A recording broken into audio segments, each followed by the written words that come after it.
नमस्कार। केंद्र सरकार ने जो बजट पारित किया है उसके बारे में कुछ बात करेंगे।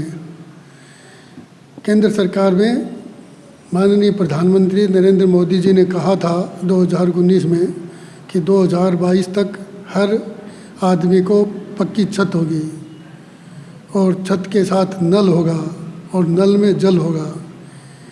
और पूरे देश में आप देखेंगे कि वो जो उन्होंने बातें कही थी वो सारी एकदम झूठ साबित हुई है। और अब वो एक नया शगुफा लेके आए हैं कि वो जो आवास है योजना है उसके बजट बढ़ाने की बात कर रहे हैं।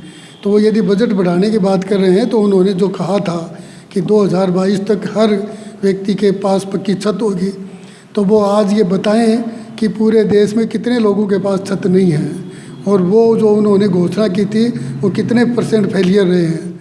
आप यदि इस पे नज़र डालेंगे तो वो उन्होंने एक भी ऐसी प्लान या योजना नहीं है या एक भी उनका कमिटमेंट ऐसा नहीं है जो उन्होंने पूरा किया हो।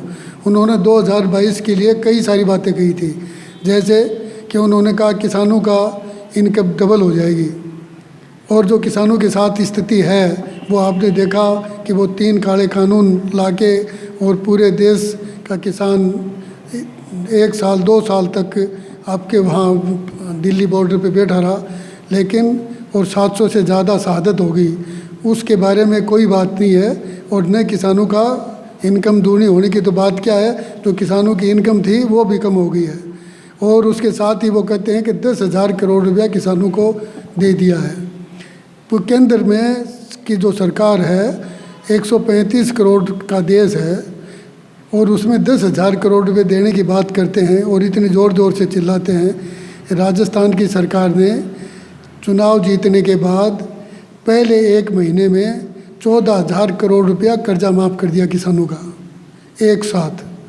और जो राष्ट्रीयकृत बैंक हैं उन बैंकों के कर्जे के लिए माननीय मुख्यमंत्री जी ने 5 बार प्रधानमंत्री को चिट्ठी लिख दी है और हर बार वो उनको कहते हैं कि जितना किसानों का, राजस्थान के किसानों का कर्जा है राष्ट्रीयकृत बैंकों का, उस सारे बैंकों के कर्जे का एक 1 टाइम सेटलमेंट किया जाए और 1 टाइम सेटलमेंट के बाद जो रुपया बनता है वो रुपया राजस्थान की सरकार जमा कराने को तैयार है। लेकिन उनकी मंशा ठीक नहीं है, उनकी मंशा किसानों के प्रति है नहीं, इसीलिए वो इस बात पे कोई कॉग्निजेंस नहीं लेते हैं और न इस बारे में कभी एक बार भी बात की है। जबकि राजस्थान की सरकार और माननीय मुख्यमंत्री जी बार बार आग्रह करते हैं केंद्र सरकार से और प्रधानमंत्री जी से, उसके बावजूद भी उनके कान पे जू तक नहीं रेंगती है, क्योंकि वो किसी गरीब और किसान का भला करने का काम उनका है नहीं। आप देखेंगे कि गरीब जिनको आवास देने की बात थी उनको आवास नहीं दिया, किसान की मदद वो करते नहीं हैं। और बाकी बचे हुए लोगों की आप बात करेंगे तो उनके हालात क्या है, बेरोज़गारी इस देश में कितनी भयंकर रूप से बढ़ी हुई है और उस बेरोज़गारी के बावजूद भी और मनरेगा का जो बजट था वो लगातार कम करते जा रहे हैं।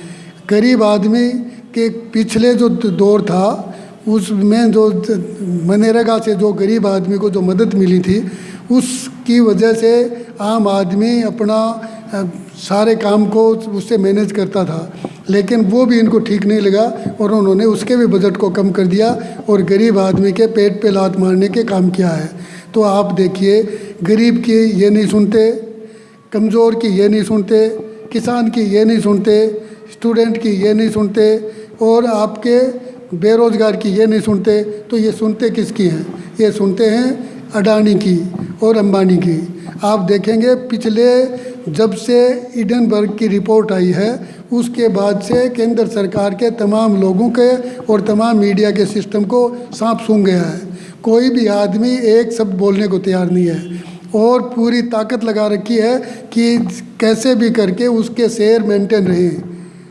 आप यदि उसकी रिपोर्ट हिंडनबर्ग की यदि रिपोर्ट में कोई आपको वो लगती है तो उनके खिलाफ आपको कार्रवाई करनी चाहिए। उधर वो अडानी जी हैं, वो उसको देश की अस्मिता से जोड़ने की कोशिश करते हैं। तो सारा डगमग हो गया है और सारे के घालमेल सारे सबके सामने आ गई है। अडानी जी अस्मिता की बात कर रहे हैं देश की, नरेंद्र मोदी जी और उनके फाइनेंस मिनिस्टर कहते हैं कि ये कोई ख़ास बात है नहीं। इसका मतलब आप समझ सकते हो कि देश का आम आदमी इस बात को समझ चुका है कि ये केंद्र की सरकार है, ये अडानी और अंबानी के लिए काम करती है और इनको किसान से, गरीब से, मजदूर से और बेरोजगार से कोई वास्ता नहीं है। अब अडानी जी को ये भी बताना चाहिए कि यदि ये देश की अस्मिता के साथ खिलवाड़ है तो उत्तर प्रदेश की सरकार ने जो एक टेंडर उनका रिजेक्ट किया है, तो क्या उस सरकार ने भी अस्मिता पे खतरा पैदा करने की कोशिश की है? तो देश की अस्मिता को एक व्यापारी के व्यापार को जोड़ना ये कतई बिल्कुल ठीक नहीं है। और ये आपको जो झूठा राष्ट्रवाद की बातें करके और अपनी गलती को और अपनी बेईमानी को छिपाने का एक षड्यंत्र है। LIC और बाकी जो हैं वो कहते हैं कि उनको कोई नुकसान नहीं हुआ है। अडानी जी के शेयर की जो वैल्यू है वो 56% गिर गई है। ओवर एस्टीमेट से, उनकी ओवर रेट से उनके शेयर खरीदे गए और LIC के द्वारा दबाव डाल के शेयर खरीदवाए गए और अब वो बयान जारी करते हैं कि कोई नुकसान हुआ नहीं है।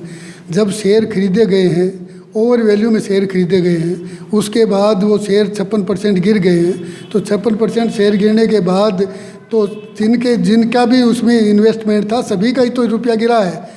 और जो रुपये का नुकसान हुआ है तो यदि LIC को नहीं हो रहा है, केंद्र सरकार को नहीं हो रहा, तो आम आदमी को हो रहा है।